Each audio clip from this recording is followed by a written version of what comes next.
Just a quick note before we begin. If you find meaning or comfort in these conversations, consider becoming a supporter of the Don't Forget to Breathe podcast. Your support helps keep these stories alive and makes it possible for others to find hope in their own grief journey. For as little as $3 a month, your support goes to offset costs associated with production. You can learn more on the information page for this episode and by clicking on the link, Support the Show.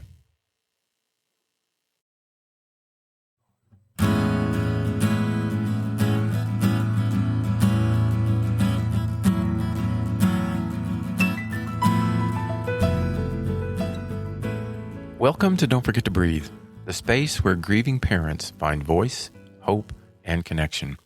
I'm Bruce Barker, here with my co-host, Kristen Glenn. Today's conversation is one that holds both deep heartbreak and incredible beauty. You're going to meet Natalie, a mom who shares the story of her daughter, Brooklyn, her princess, a little girl who filled every space with laughter, imagination, and joy. And like so many of us, Natalie's story shifts in an instant. What begins with memories that make you smile turn into the kind of loss that changes everything. In this episode, we talk about those early days of grief, the numbness, the shock, the guilt, and what it means to keep going when life feels completely out of order. But we also talk about something else.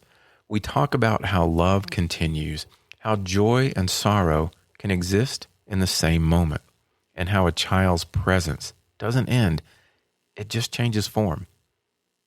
If you're listening today in those early days or somewhere along your own path, we hope this conversation reminds you that you're not alone and that there is no one way to walk this road. This is Natalie's story and Brooklyn's story as well. So wherever you are, take a breath and join us as Natalie tells her story. Natalie, thank you for coming and joining us today. We definitely appreciate that. So if you would, why don't you tell us about Brooklyn? Brooklyn is our princess. She's the youngest of our three kids. We have two sons in Brooklyn, and Brooklyn was the light of everything.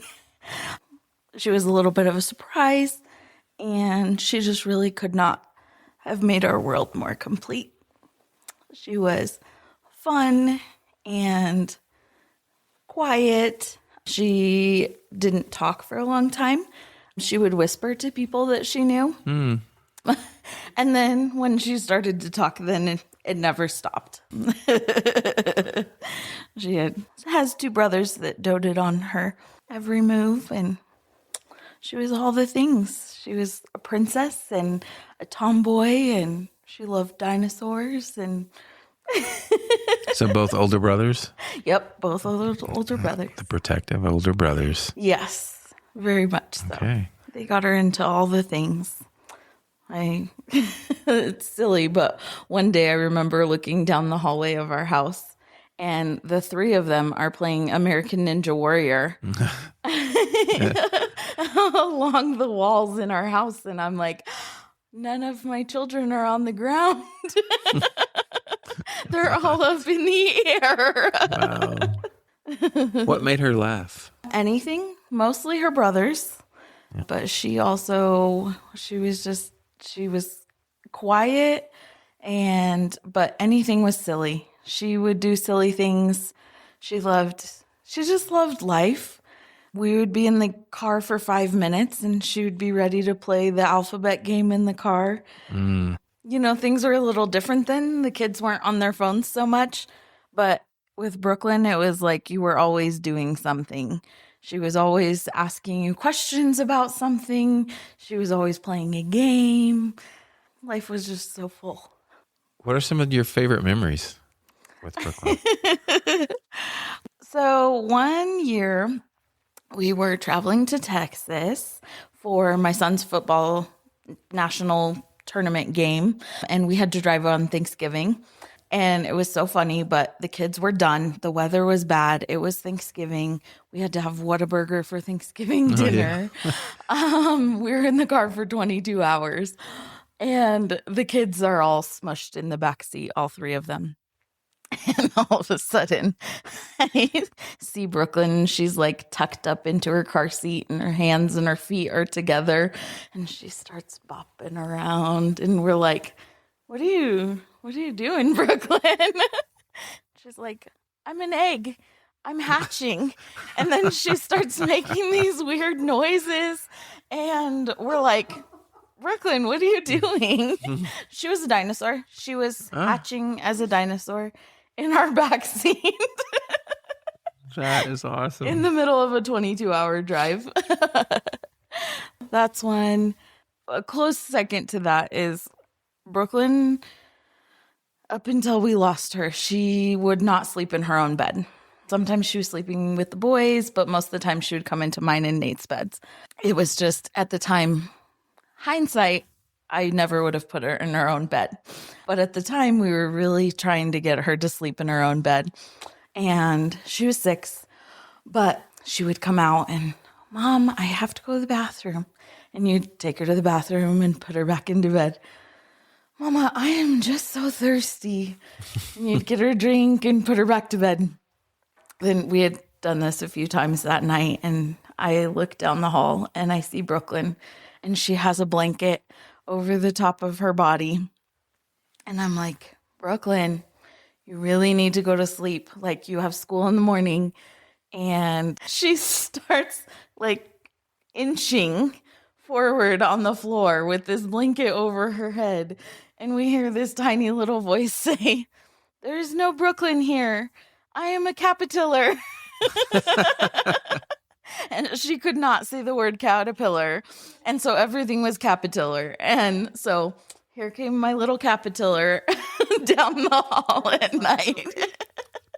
Brooklyn the princess and Brooklyn the caterpillar. So we know a little about Brooklyn. Yep. Thank you for sharing those memories. Make me smile. Just imagine it. What are you comfortable telling us about those early days of the grief and the loss and what happened with Brooklyn? It was just really hard. It was so sudden. It was hard to have other young kids that we were trying to take care of, all of them. And we were so young. We were young parents. We were just really lost. It was hard to know what was right and what was wrong. And we were really lucky. We just depended on our family and our friends and you guys. What do you remember, if anything, about the emotions that happened right after? We know we have listeners that listen soon after a tragedy has happened. And Brooklyn's accident was so sudden and so shocking. And as a family, for you as a mom, what do you remember about those emotions of your grief journey? I remember just being numb a lot and kind of trying to just like forge our way through. It was really hard. It was weeks before Christmas, and just trying to keep things quote unquote normal and not try to make big changes in our life for the boys. But I feel like early on it was just a lot of being numb and hiding in the corners and running upstairs when I just couldn't do it anymore. And I tried really hard to make sure the boys knew like it was okay to be sad or in shock. I guess that's another thing, is between being just numb and being in shock. I think it was a long time before I had other feelings other than that. Mm-hmm. You know, trying to get through the funeral and the service and then Christmas. And I think it was a long time before I had other feelings other than that. And with all of that came a lot of guilt. I felt guilt from the beginning. And then as things started to go along and time started to pass, then it was guilt for other things. This guilt for waking up in the morning. Losing a child is such a reversal of life, and for us to live and them not live feels so wrong. Yeah. Guilty that I'm here and my sweet girl's not. Yeah. But at the same time, too, trying to figure out how to honor her and keep life. She brought so much joy to us. Absolutely. I never wanted that to fade. Yeah.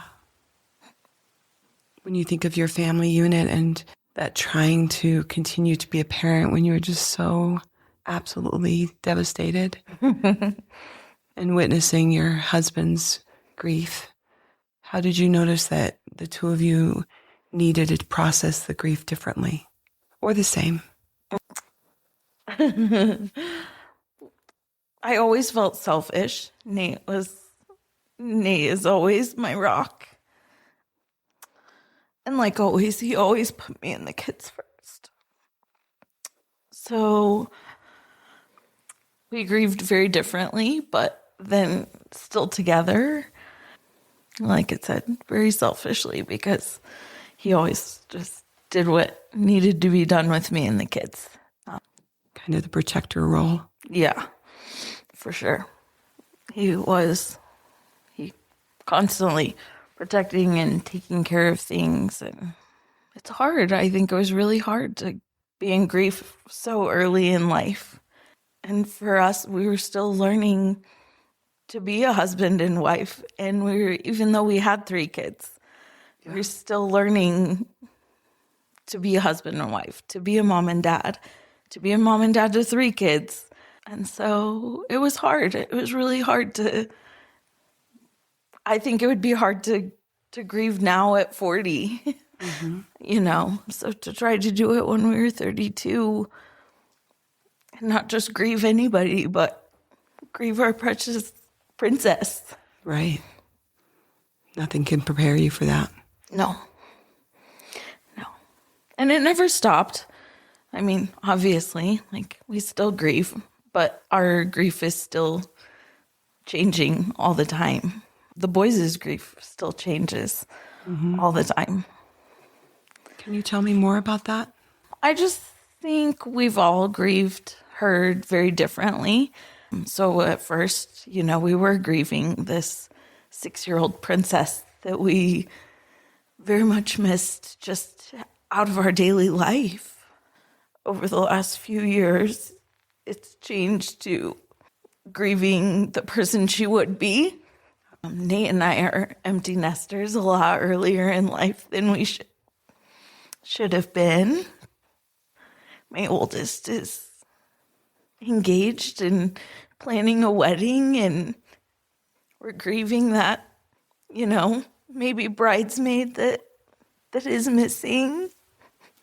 Yeah, that just gave me chills, Natalie, just to think of that forever void that is only Brooklyn's. No one can fill that. And the planning of your son's wedding and the joy that I know you have surrounding that, and then the sorrow that she doesn't get to experience that. It's hard. It is. Have you felt lonely during this journey? Yes.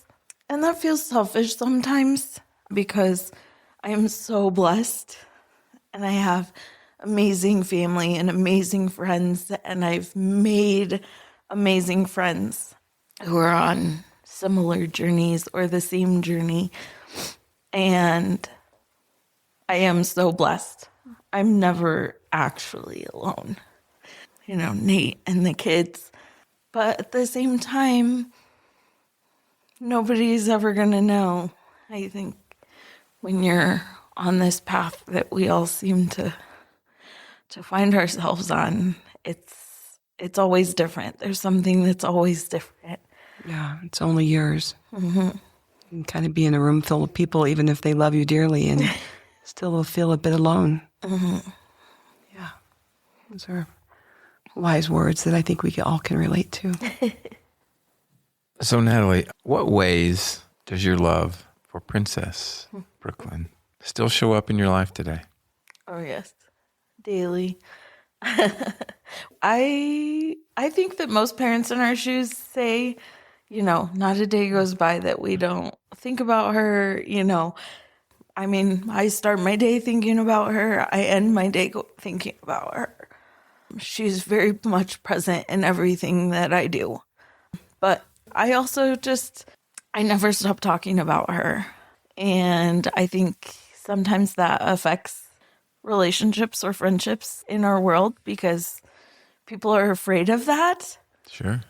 They're afraid of the tears or the laughter, but that's how I choose to just keep her here.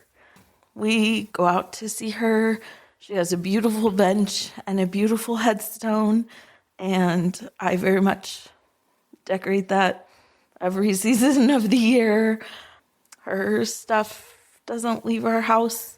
It's very much present and open in our house. Her drawings, her things.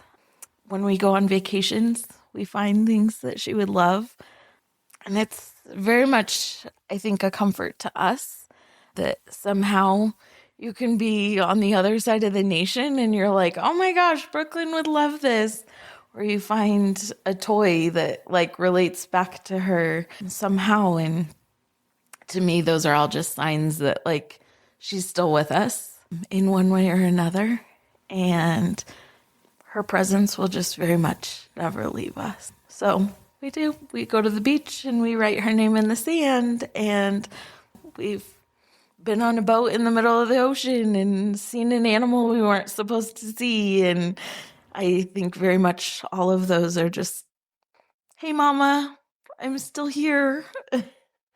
What I think you're describing, or at least what comes up for me, is you're describing those moments of joy in the middle of your grief. So grief isn't gone, but joy's still there too. Do you find both sadness and comfort at the same time as well? How do those moments, how do they make you feel? I think as a family, we are successfully living, and that doesn't mean that we don't miss her because we very much miss her every moment of every day. But it's just that perfect combination of comfort and joy. Like you said, it's sadness because she's not here, but then some comfort in knowing that in our own ways, we find her in everything that we're doing. And sometimes it is really hard, and sometimes it brings a lot of tears, which makes for maybe awkward moments sometimes when you're like, oh man, this makes me so happy, but I can't stop crying. Yeah. But then also, sometimes the tears aren't present, and it's not because I don't miss her. Sure. But it is just finding that happiness in that she's still here. She's still finding ways to hug us or be in those moments. So it sounds like you're just stepping in to the moment. Like you're very present with whatever that is. So whether, again, that combination swirling around all at the same time. So the grief, sorrow, joy, laughter, tears, good tears as well, all at the same time. Yep. Am I getting that right? Yep. So you mentioned earlier about your oldest and you're planning a wedding. Mm-hmm. Same there as well. So all the joy that comes around that. You mentioned the loss of him not being there every day with you, but also the joy of this new family that's going to be starting. Like, again, your joy and grief all at the same time, right? Yep. Is that a message you might give to listeners who are on similar journeys, who may be in similar situations with other children, to let them know that that's okay, and that is that something you can speak to and say, hey, Yeah, I think for sure. I think it's one of the things that has kept our family so close is I feel like, and I feel like my boys know, we are always happy for them. And yes, we are always missing her, but it's just one of those things that we do is we find a way to incorporate her into all of these things. And I let the boys choose that on their own doing. And if they want me to incorporate something that I want to incorporate, that's great. But I try to let them have control also, because I don't want my grief or my things to take over their world or their events. But it is very much important to me to be excited and happy for the boys and for all of the things that they are doing and the new lives that they're creating. And we just always still take her along with us. And you're right. Sometimes it's happy tears and sometimes it's sad tears. But I just think it's been really important over the last 8 years for us to just be really open with our kids, and they know that just because mom's crying doesn't mean that she's not happy for me, or that this isn't a happy moment. And I think and I hope that they understand that. It's something that we've worked really hard to do. And I think it's been one of the most hard parts about grieving Brooklyn is to not get overshadowed with Christopher and Justin, to not let the happy things be overshadowed. Yeah. And I think that's a really hard battle, but I don't know. You just kind of do it and go with it, and hope that at the end of the day that they're okay with things and they still think I'm a good mom. So I know we talk about, and we hear the phrase all the time about our grief journeys, right? And some people are at different places when the word healing comes up. Would you say that you're on a healing journey as well, or does it resonate with you or no? Yes. Hesitantly, you say yes. It is hard. And I think I do want to say that we're healing. I just think that healing isn't always what people think it is. I'm not healing in a way where I will ever go a day and be like, I feel fine. Right. Statements like life is good are hard, but we do still make them, because life is good. Mm-hmm. One really bad thing happened to us, and it is really hard, but life is still good. And she made life good. She made life good not just in 6 years. She gave us memories that last our entire lifetime. And so I think it's hard to say that we're healing, because sometimes I think that healing has a tendency to make me think like someday this will be gone, or someday this will be fixed, and it won't ever be fixed. We just navigate it in a different way, I guess. Yeah, it's like that we've talked about in previous episodes, that it's a verb. There's not a destination to this. There's not a finish line. And it sounds like, and of course, this is all audio. Viewers can't see this, but each time you speak of Brooklyn, even with your tears, there's the smile that's on your face is beaming. So given that, so what has helped you find those moments of peace again during this journey? I think I would just say like preserving her memories, carrying on her memories. Yeah. I was very, very afraid early on in my grief that I was going to forget things. So I would write down everything I could remember, every silly memory, everything that I could remember that she said. I was so afraid to lose those. But the truth is that I haven't looked at that journal in years, and I don't forget them. Mm-hmm. And I tell those memories and those stories to different people. And I don't think there's people outside of the four of us that know all of them, but we find places to express those, and remembering her and telling her stories brings us joy.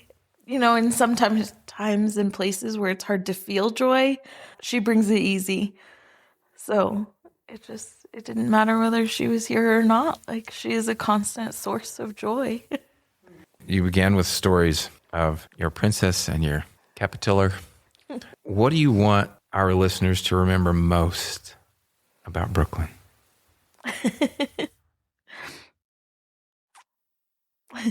Sorry, I'm struggling. No, there's just so much. Maybe what lesson has she taught you? I guess really just joy is everywhere, and She finds it in the back of a car in a car seat going 22 hours to, I mean, that says so much about her essence, yeah. right? That you can find joy even when you're stuck in the back seat with your brothers, Yes. right? Yep. And laughter. Her laughter was so good. I remember one of your boys saying that your laughter reminded them of hers. And that touched my heart. Just to hear my mom laugh reminds me of my sister. You have a beautiful laugh. Fills the room. She sure did. Yeah, So. it sounds like it. What wisdom do you have to share with people that are in those moments of thinking, how am I ever going to get through this? Like you said, I'm so numb. I'm so shocked. I feel guilt. I don't know if I want to wake up. What would you say to people that are in those dark, dark moments that all of us have gone through? I think it's really hard to hear, but it's going to be okay. I remember I didn't want to hear people say those things to me, and I didn't want to hear anyone else tell me that somewhere the road was going to be okay. But I think it's important to know and have in the back of your head that it really is going to be okay. And not knowing why these things happen is hard. I'm a person who wants to know everything and understand everything. And so the unknown is just really hard, but I think it's just really good to know, like, even if you don't believe it in those early days, it is going to be okay. And they're still going to live on in your life in some way. And you're going to find what's right for you. Such a wise comment to end with. What you're going to find what's right for you. Because I think if people believe there's a certain roadmap or a one-size-fits-all or 12-step program, that's not how grief works. It isn't. We all have to find our own path. And you've not only done that for yourself, but you've guided two incredible young men to do that as well, that I've had the pleasure of knowing, and keeping your family knowing that the grief surrounding Brooklyn isn't going to be overshadowed by that they matter, that their joys matter, and that sorrow can coexist with the joy that they can feel, and don't have to feel badly that they're pursuing a life of joy, that actually honors their sister. You guys have done that so beautifully. Thank you. We're so honored to have you trust us with this it's a difficult story, and then one that's full of the joy of Brooklyn. So thanks for being with us today. Well, thanks for having me. Yeah. If you take anything from Natalie's story, let it be this: love doesn't leave. It shows up in the stories we tell, in the laughter that still echoes, in the moments that catch us off guard, and in the quiet ways we carry them forward every single day. Brooklyn is still here in her family, in their memories, in the way they live, love, and find joy, even in the middle of grief. And maybe you have a Brooklyn too, a room that feels different, a voice you still hear, a presence that never really left. However your child shows up for you, in memories, in signs, in the spaces only you understand, hold on to that. Because your way of carrying them, your way of grieving, your way of loving, it's yours, and it's enough. Thank you, Natalie, for trusting us with Brooklyn's story, and for reminding us that even after the unimaginable, joy can still find a way in. To everyone listening, be gentle with yourself, take care of each other, and please, don't forget to breathe.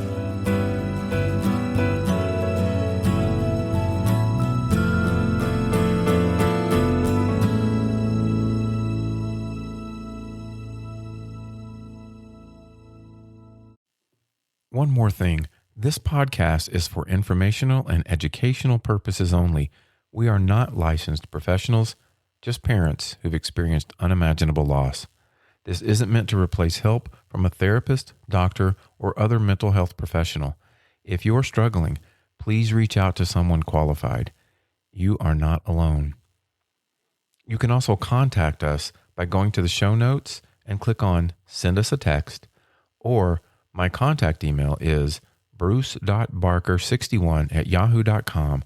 That's BRUCE.BARKER61@yahoo.com.